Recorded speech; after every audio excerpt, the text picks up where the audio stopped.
Hello everyone, it's David Lascam, and today I'm going to show you guys how to annoy London opening system players. And honestly, I probably shouldn't be teaching this to you guys because I am a London opening system player, and this is annoying for me to play against when I do play the London system. But it is pretty exciting. I'm going to go ahead and turn off the analysis for now because I don't want to have everyone cheat too much. But okay, so we have Andrea Botez versus Amon and Nejc. Now this game is a game that probably nobody knows about. Yeah, so this is pretty exciting, but it is a very instructive game. And Andrea Botez played extremely well. So let's go and take a look at this. So she plays the London opening system, very nice. I do like this. This is like what I play, and it is a very nice setup.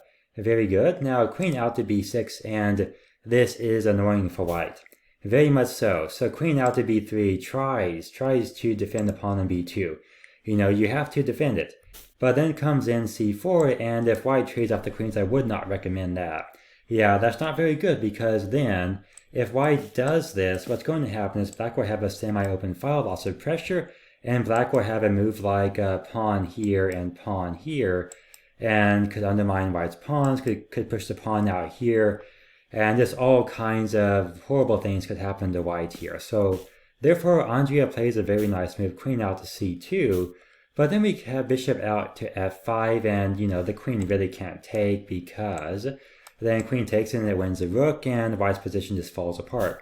So the queen must guard the pawn, but as you can see here, white's queen has already moved several times. So this is annoying for London opening players. And this bishop on f4 is white's very best piece. And if white can, white wants to play h3 and just preserve that bishop, have it for the long run, because later on in the game it's going to be a beast. You know, it's going to be really awesome. So black plays knight h5, but black, you know, is a chess master. So he knows what he's doing, and he grabs that knight, just snaps that knight off the board. And a few more moves get played, then we castle, you know, the knights get into the game. Very good to get pieces into the game. So, I don't always do that, which is probably why I lose games sometimes. But okay, so, yeah, it's a very, very good thing that white is doing here. White is attacking on the queen side, trying to get some space for the rooks. You know, you have to get some open files, and white is doing that. And in fact, Andrea Botez has managed to achieve something here. She has achieved total complete control over the A file. And that is actually going to give white a slight edge here. Yeah, just a very slight edge. Now, I think that, okay, there we go. Yeah, because it was showing the computer analysis, and that was a little bit annoying. So went ahead and took that off. Okay, so the knight moves out here to f5. Now, that's not the very best move because as you can see here, this bishop on h3 has less space to go now, and it may become trapped. So e5 is played, and I would not recommend e5 here, as it leads to a series of trades that does improve white's position, and also because white has a very hard to see tactic here. Instead, the best move is to take here on b3 because it leaves white with a backwards weak pawn on c3 that black can, you know, put some pressure on long term. And so that seems like a very good way to fix white's pawns. But black plays e5 instead, and now white's position improves even more. White plays knight takes e5, which I don't recommend as the very best move. There's actually a really cool tactic here, and I didn't see this at first, but it is, you really want to take here on c4 first, because then, at least this way, black isn't able to take on b3 and target this c pawn with both the queen and the bishop, you know, and so therefore taking is better. That way it keeps black from getting the queen in on this attack. So knight moves out to g5, attacks the bishop, and also at the same time threatens to play knight out to e6, which would fork the queen and the rook. So queen out to c8 is really the only move to stop a knight to e6 from happening, to hit the rook, and also, once this knight moves, to allow the queen potentially to defend the bishop if need be. So the rook moves over, which blocks the queen's defense of the bishop and attacks here on e5, so black retreats that bishop, white plays bishop out to f3, and white could not take here on the last move because the rook is hanging. So white is simply trying to take this pawn to support that rook in order to take the bishop on h3, but black has had enough of this and he would then need to take on g2. King would take back, and then the queen moves over, defends the pawn on d5, and now white simply slides the queen over, and it's going to win the pawn. So basically all of that just to win the pawn. But that is, the recommended way to play this. And also the queen is, defending the knight too, because that was under attack by black's last move. So it's important to point that out as well. Okay, so that's very, very complicated. So I can understand why Andrea just took that bishop, because when your opponent has two bishops, it's good. It's very, very good to take one of them off the board. That way he or she does not have the bishop here.